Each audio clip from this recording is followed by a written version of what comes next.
The wind howled like a wounded beast, sweeping snowdrifts across the deserted rural road. Amelia Reynolds gripped the steering wheel tighter, squinting to see through the windshield. Her luxury sedan groaned, skidding slightly on the icy surface before the engine choked and died. The dashboard lights blinked once, then silence. "No, no, not now," she muttered, tapping the wheel in frustration. Her phone had no signal. The storm was growing fiercer by the second. She opened the door and a gust of wind tore her breath away. Wrapping her coat tighter, Amelia stepped into the blizzard. Her black boots sank deep into the snow. She had been driving to a charity summit, 3 hours from the city, but her GPS had led her down this rural back road. Now she was lost, alone, and freezing. A faint light caught her eye across the field. A house? Or maybe a barn? She couldn't tell, but it was her only hope. She stumbled toward it, snow clinging to her lashes, soaking her coat. By the time she reached the porch of the farmhouse, her hands were numb, lips pale. She knocked, heart pounding, hoping, praying. The door creaked open. A tall, broad-shouldered man in a flannel shirt and jeans stood in the frame. His face was weathered from years outdoors, but his jaw was strong, unyielding. He didn't smile. "Excuse me," she stammered, teeth chattering. "My car broke down. I got lost. I need somewhere warm." The man blinked slowly. His icy blue eyes were wary. "I don't usually get visitors, especially in a storm." "Please," she whispered, "if you don't help me, I might not make it." He paused, then slowly, he opened the door wider. "Come in." She stepped inside. Warmth wrapped around her like a blanket. The house was simple, wooden floors, a stone fireplace, a worn leather chair, but it was safe, welcoming. She inhaled the scent of pine and smoke. "Take off your coat," he said. "You're soaked." She hesitated, then obeyed, revealing a silk blouse, now damp and clinging to her frame. He handed her a thick wool blanket from the sofa and gestured toward the fire. "Sit. Warm up." Amelia sank into the chair, clutching the blanket. Their eyes met as he knelt by the fire, adding another log. "I'm Amelia," she said, voice trembling. "Thomas," he replied simply. "Thank you, Thomas. I didn't know where else to go." He studied her. "What were you doing out here?" "I was headed to a charity conference in Pine Hollow. GPS led me down this road. I didn't think, not in this weather." "These roads close fast," he said. "Most people figure that out too late." She gave a small laugh. "I figured it out just in time." Thomas returned with a mug. Something hot. Tea? Cider? She didn't know. She took it with quiet gratitude, warming her hands. "You live out here alone?" she asked, glancing around. He nodded. "I like it that way." The fire crackled between them, filling the silence. "I didn't mean to intrude," she said gently.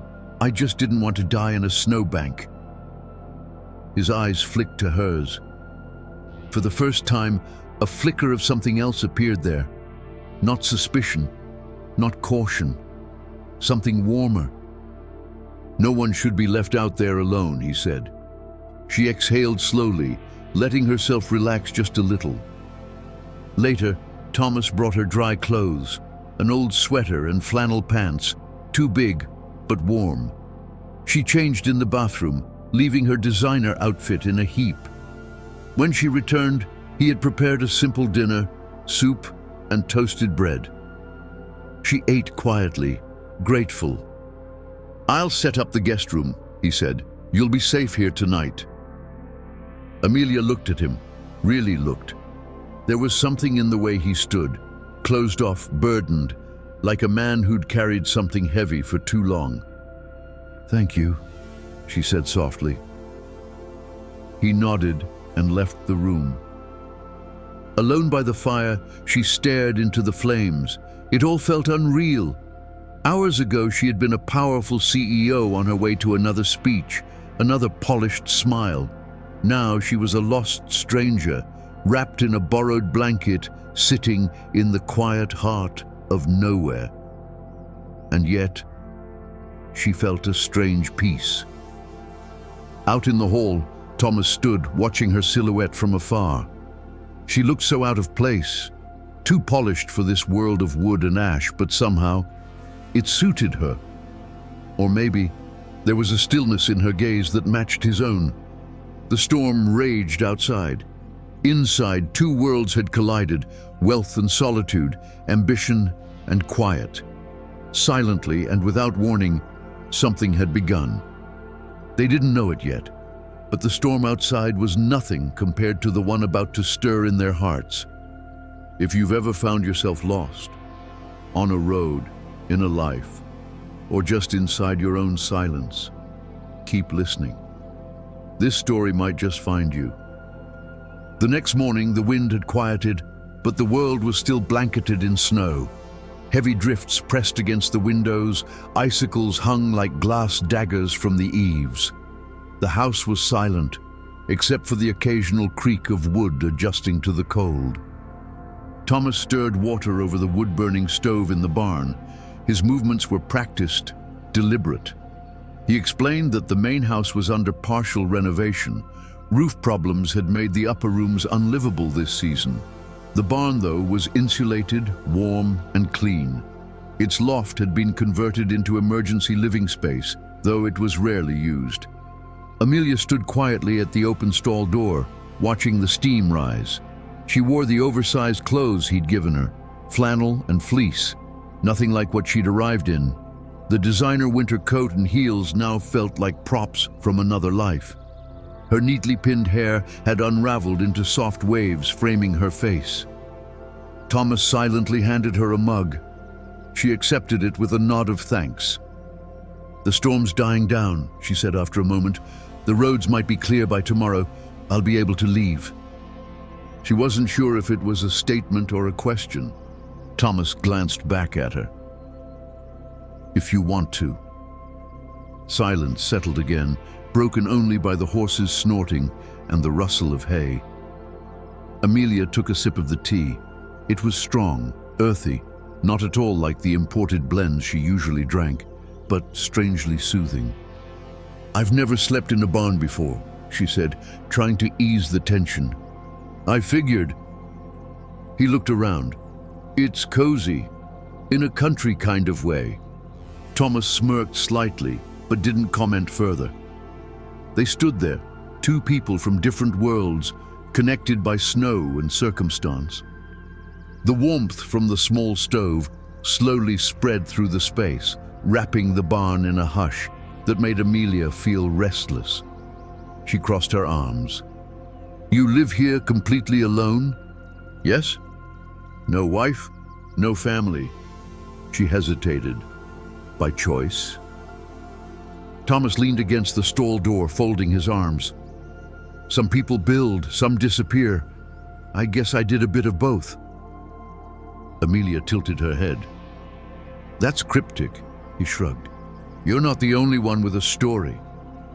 That stung a little. "I'm sorry." Thomas met her gaze, calm but direct. "You walked in last night like you owned the world, and maybe you do. But out here, it doesn't matter what kind of car you drive or what boardroom you lead." She straightened. "You think I'm just a spoiled girl who got lost?" "I think," he said carefully, "you're not used to someone not needing you." The words hit harder than she expected. For a moment, she didn't know what to say. He turned back to tend to the horses. Later that day, while Thomas worked outside clearing snow from the path to the barn, Amelia wandered through the quiet stalls, running her fingers along the wooden beams. The air smelled of hay and saddle oil. She stopped at a brown mare, leaning over the gate to stroke its nose. Through the cracked stall door, she heard Thomas speaking softly to the animals. His voice was low, warm. "She won't stay," he said, brushing the horse. "Women like her never do. They leave when the sun comes out. People like us, we don't exist in their world." Amelia froze. "She's beautiful." "Yeah, but this world, it's not hers. She'll forget this place before the ice even melts." Something twisted in her chest. She turned and quietly climbed back up to the loft.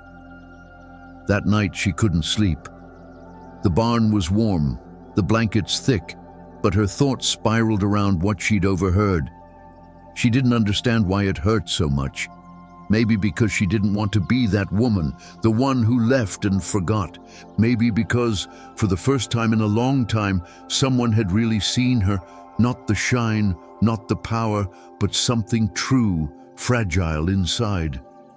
And maybe she just didn't want to leave until she knew what else lived in the quiet eyes of a man with nothing but shelter and sincerity. Have you ever met someone who saw right through you and didn't turn away? If so, you'll know why this next part matters. The wind howled again that night, rattling the barn doors like an unwelcome guest. Snow lashed against the wooden walls, as if winter was trying to reclaim the warmth Thomas had managed to keep inside. Amelia tossed in her sleep, wrapped in layers of thick blankets on the makeshift loft bed. Her face was damp with sweat, despite the chill in the air. Her breathing grew shallow and uneven. Thomas was checking the horses one last time when he heard it, a harsh, barking cough slicing through the quiet. He climbed the stairs quickly. "Hey," he said gently, kneeling beside her. "You okay?" Amelia jolted awake, her eyes glassy with fever. "Just a cold," she whispered, but her body shivered beneath the blankets. Thomas didn't argue. He got up and hurried downstairs. Moments later, he returned with a steaming mug and a folded cloth. "Drink this," he said softly, helping her sit. "What is it?" she croaked. "Elderberry and honey. Works better than half the pharmacy." She took a careful sip. The warmth soothed her throat almost instantly. "Thank you," she whispered. He nodded, pressing the damp cloth gently to her forehead. "You've got a fever, but it's not too high yet. You need rest." She blinked, surprised. "Do you always take care of strangers like this?" He shrugged. "Only the ones who might freeze in my barn." A faint smile touched her lips. "You're kinder than you look." Thomas turned away. "Don't read too much into it." But something in her fragile voice, the way she clung to the mug like it was a lifeline, made him stay. "I used to get sick a lot," she said suddenly. He looked up. "Yeah," she nodded. Her eyes drifted, distant. "When I was a kid, they moved me from foster home to foster home. Some were good, most weren't." Thomas stayed silent, letting her speak. "I remember one winter, I had strep. No one believed me. Thought I was faking to skip school. They locked me in a supply closet for 2 days before a teacher found me." His hands clenched on the edge of the stool, jaw tight. "It's okay," she said quickly, though her voice quivered. "Sometimes the body remembers what the mind tries to forget." He didn't know what to say. He wasn't used to moments like this, so open, so honest. "I don't usually talk about it," she added, looking at him. He met her eyes. "Why me?" She hesitated. "Because you didn't ask." That silenced him. Outside, the wind picked up again. Inside, the air thickened with something quieter. He pulled the blanket around her shoulders more carefully than he meant to. "You should sleep." She nodded and lay back down. Her breathing, still rough, began to even out. Thomas sat beside her, listening to each breath. He wasn't sure when it happened. Maybe when the firelight softened the sharp lines of her face, or when the corners of her lips lifted slightly in sleep. He reached out without thinking, brushing a strand of hair from her cheek. His hand hovered. What was he doing? She was a stranger, a CEO, a force from a world he'd long left behind. And yet, his fingers barely touched her hair before he pulled away. His heart pounded. He looked at her and felt something he hadn't in years. Something terrifying, something warm, something real. She stirred slightly but didn't wake. Thomas quietly stood, tucked the blanket tighter, and descended the stairs. Back among the horses, he stood in silence. He'd kept his heart quiet for so long. Now he wasn't sure that silence would ever return. The storm outside hadn't passed, but inside, something had changed. Sometimes healing begins in the smallest moments. A hand on a forehead, a story whispered in the dark. And if you've ever longed for that kind of connection, keep listening. It's only just begun. The barn was still wrapped in darkness when another coughing fit tore through the quiet. Thomas shot up from his cot below, rushing upstairs.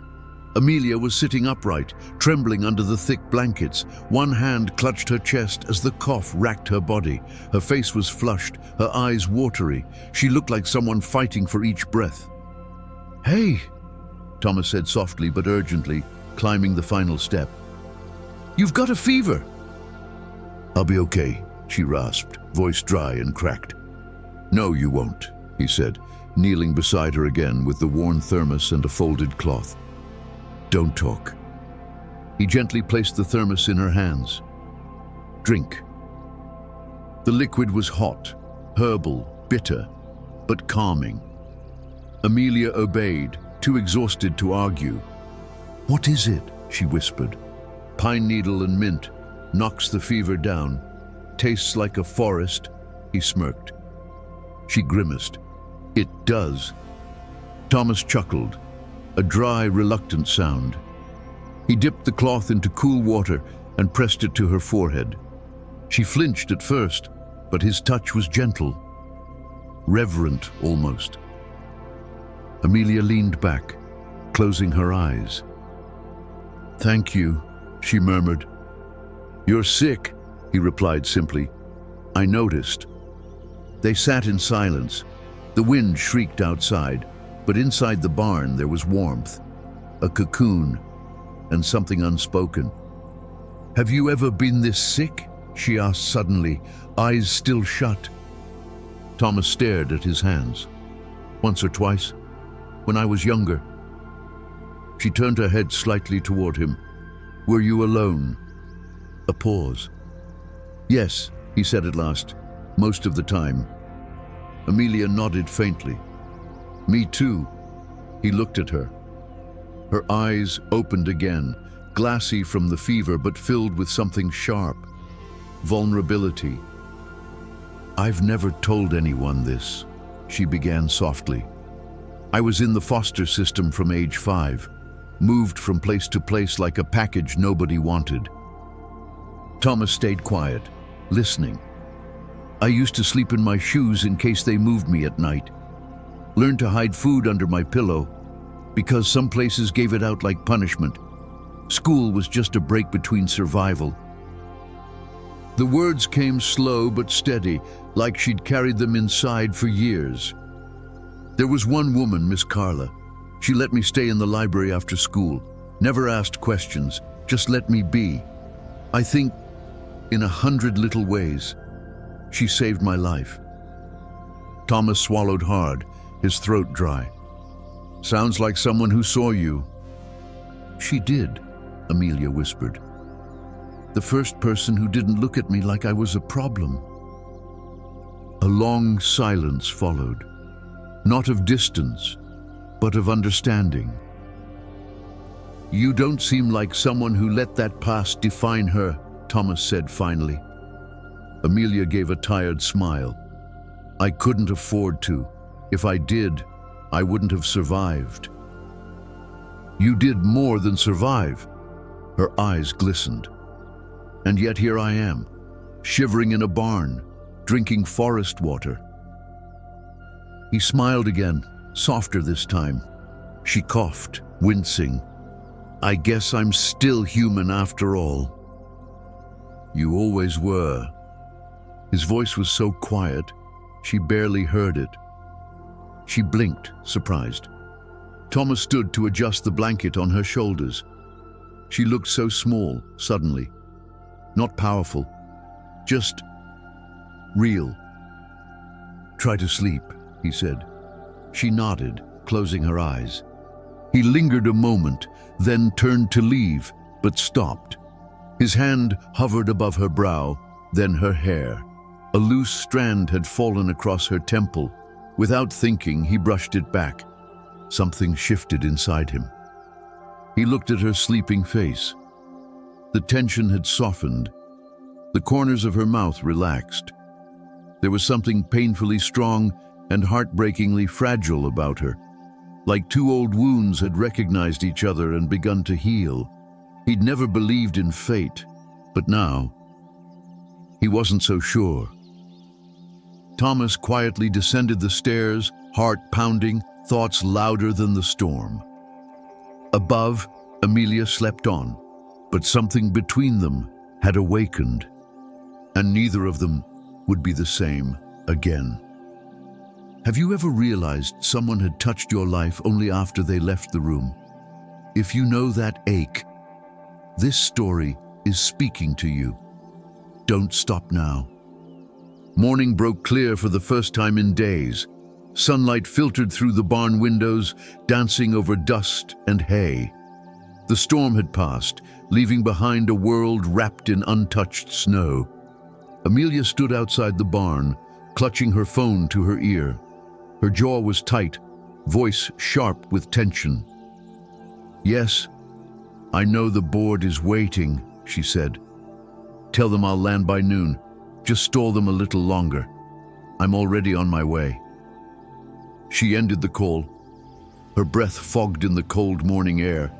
Her heels, scuffed and damp now, crunched on the wooden floor as she turned to face Thomas, who stood a few feet away, arms crossed. "I have to go," she said. "I figured," he replied evenly. "They need me in the city. There's a meeting that could decide everything I've built."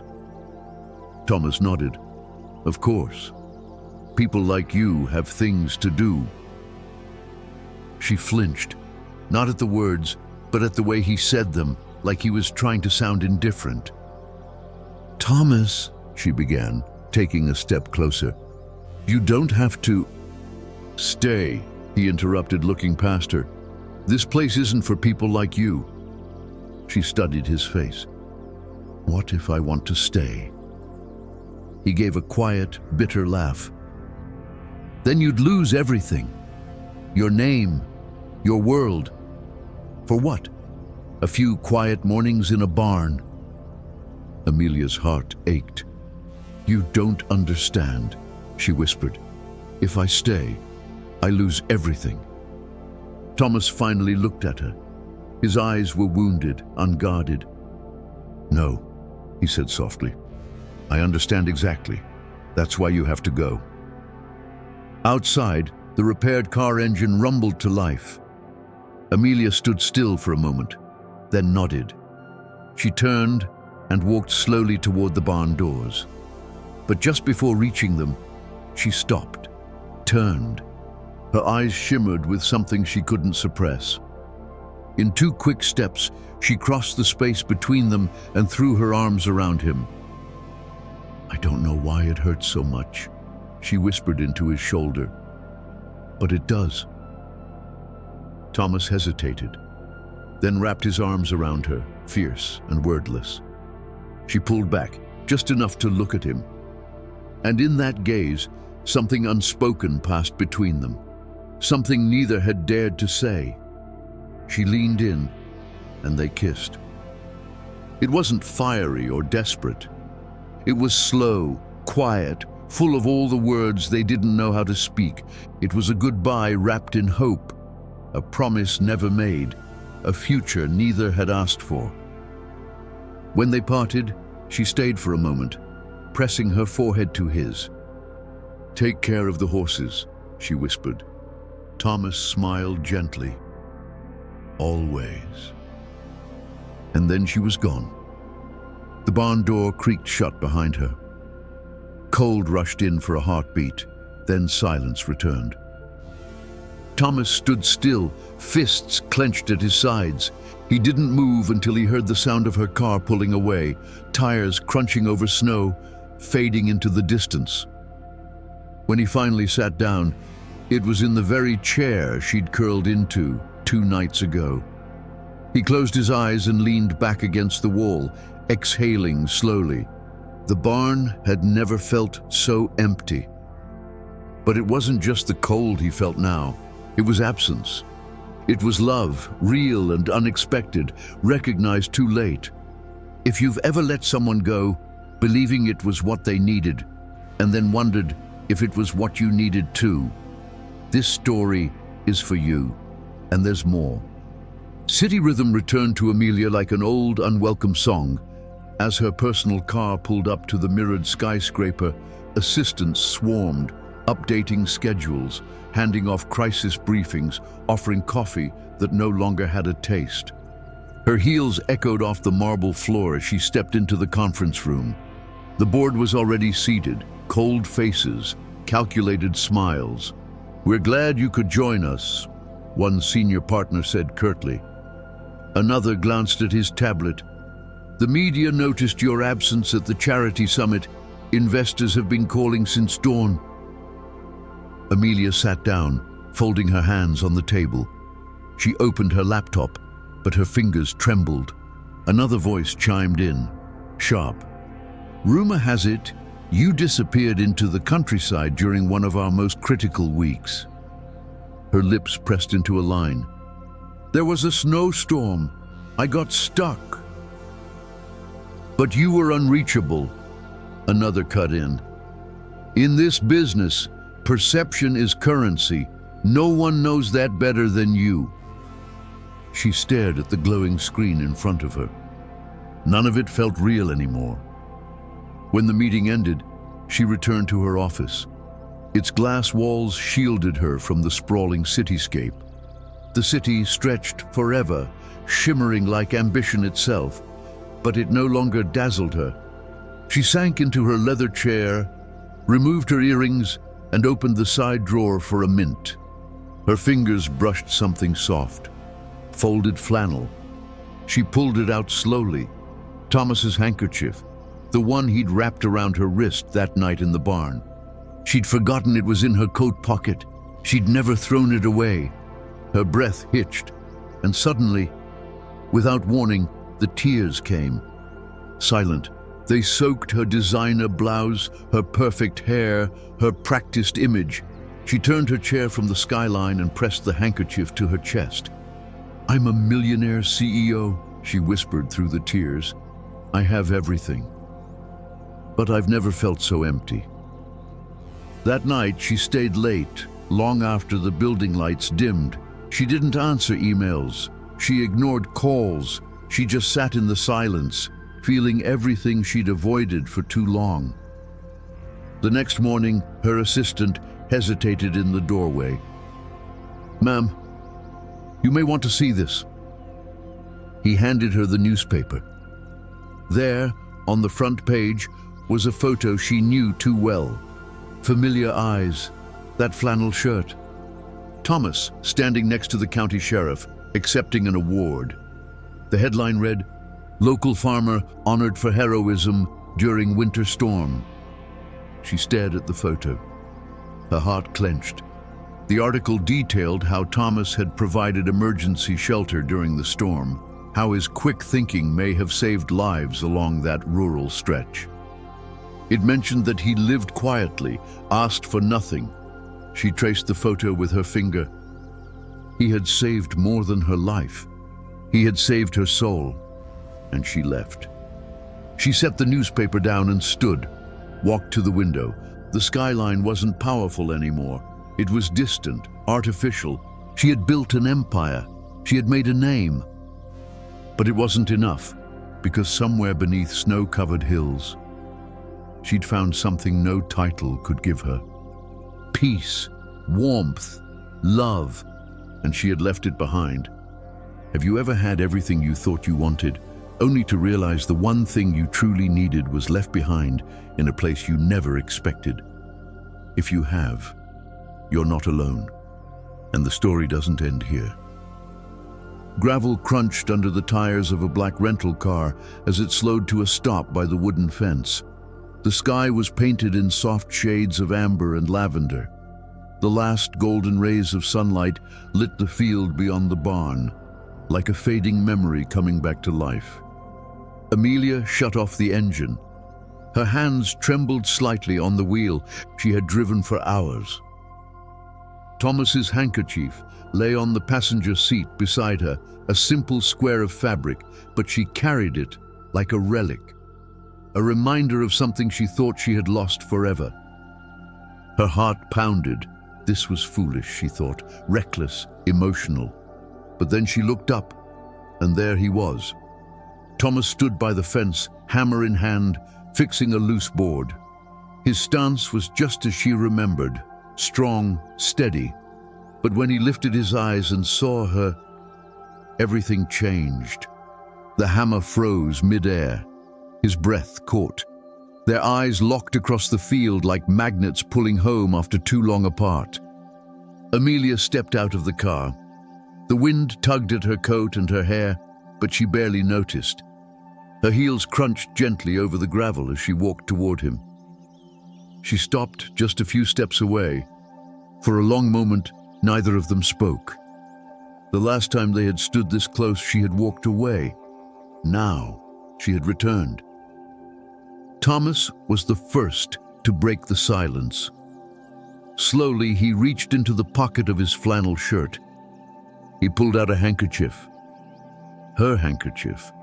It was a little faded now, but still neatly folded, as if it had never left his hands.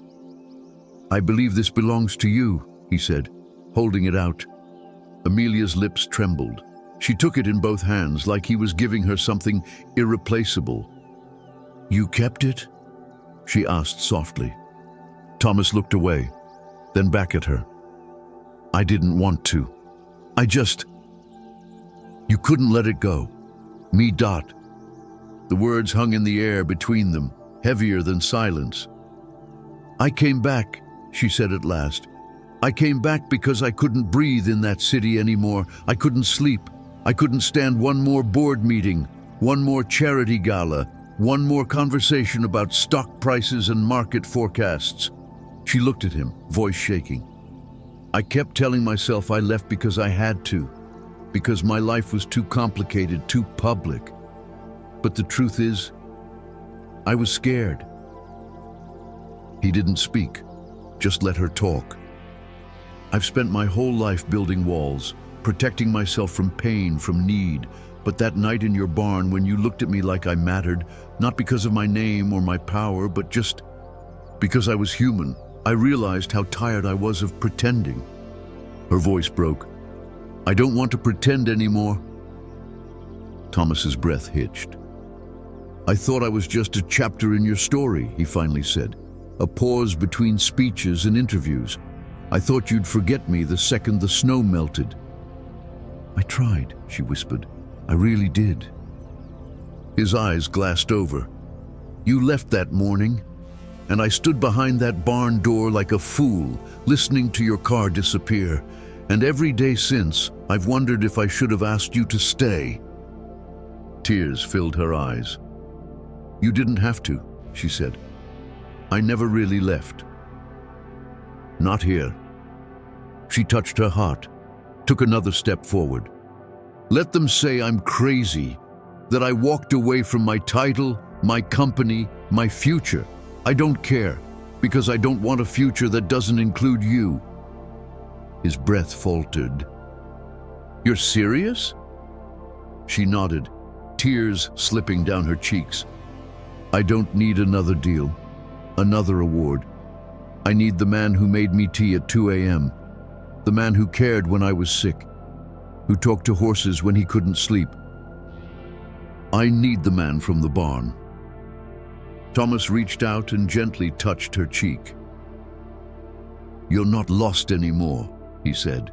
She shook her head, eyes locked on his. "I'm home." And without another word, he pulled her into his arms. The wind stirred around them, swirling the scent of hay, pine, and memory. But in that moment, time stopped. They held each other as the last light of day faded behind them, wrapped in more than warmth, wrapped in something deeper, something real. And this time, neither of them let go. If you've ever wished for a second chance, if your heart has longed for a place that felt like home, not a house, not a job, but a feeling, then maybe this story was written for you. A year passed. The old barn got a new roof. The garden bloomed with wildflowers, and laughter became a sound more common than silence. What had once been a quiet stretch of farmland, hidden from the world, transformed into a place of purpose. Amelia no longer wore tailored suits or walked marble floors surrounded by shareholders. She had stepped down from her role as CEO, not in shame or defeat, but in quiet triumph. In its place, she built something new, the Willow Path Center, a vocational program on the edge of Thomas's land. It trained and hired formerly unhoused individuals, offering not just skills, but dignity. It was a legacy she had never dreamed of, but one she couldn't imagine her life without now. Each morning, she woke to the scent of fresh hay and coffee, and the low hum of Thomas's voice outside, speaking gently to the animals as he worked. And each morning, she felt something greater than success. She felt peace. Their wedding was small, just the way they wanted it. It took place on a late summer afternoon, in the field behind the barn. No gold chairs, no press, no grandeur, just wooden benches, jars of daisies, and a soft breeze that made the tall grass sway like waves.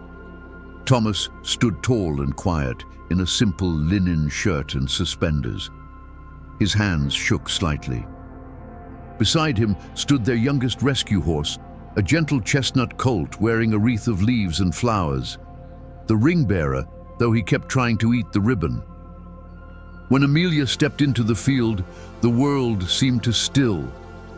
Her dress was handmade, natural silk flowing like whispered breath. Her hair was braided loose, adorned with tiny daisies gathered that morning by children she now taught. One of them, Lily, a girl with curious eyes and a broken past Amelia understood too well, stepped forward clutching a small bouquet. Her voice trembled, but she spoke loud enough for all to hear. "Mom," she said, "you're not a princess." A soft laugh rippled through the guests, but Lily continued, her voice faltering with emotion. "You're a miracle. I wished for you before I even knew how to pray. You saved me. You make me feel safe. You make me feel loved." Amelia froze. Tears pooled in her eyes. Lily stepped closer and whispered, "I love you, Mommy. Thank you for choosing me." Thomas reached out and took Amelia's hand.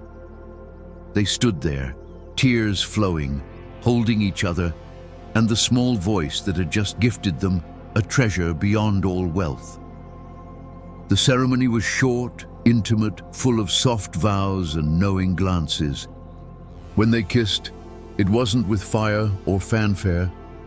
It was with understanding of the storms they had survived, the walls they had torn down, and the trust they had learned to build. As the sun began to set, the field turned golden.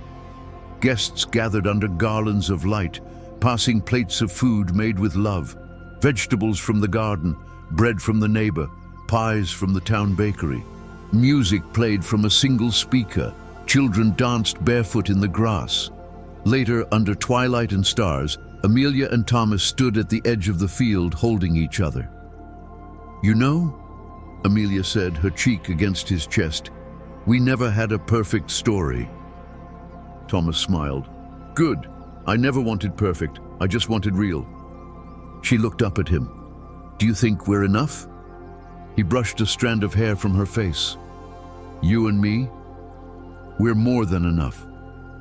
We're everything."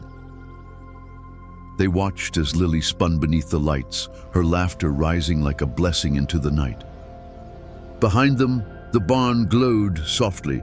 Inside, blankets, books, the breath of horses, everything Amelia once thought she didn't need. And as the stars glimmered above, she closed her eyes and whispered, "I'm home." Not because she had built an empire, but because finally she had built a life. Sometimes to find where you truly belong, you have to get lost in a snowstorm. Amelia and Thomas came from two different worlds, one of steel and ambition, the other of soil and silence. But what began as survival became something else. Truth, healing, love, not perfect, but real. If this story touched something inside you, if it reminded you that even the coldest storms can lead you to the warmest places, stay with us. Subscribe to Soul Stories for more tales of real love, second chances, and quiet moments that change everything. Because every story here is a journey home. And before you go, in the video description, you'll find something unexpected. The quiet discovery of a rare purple shell, a natural finding that researchers say may triple fat burning while you sleep. No crash diets, no grueling workouts. If you've been searching for a way to reclaim your energy, your body, your confidence, without breaking yourself to get there, read what they found.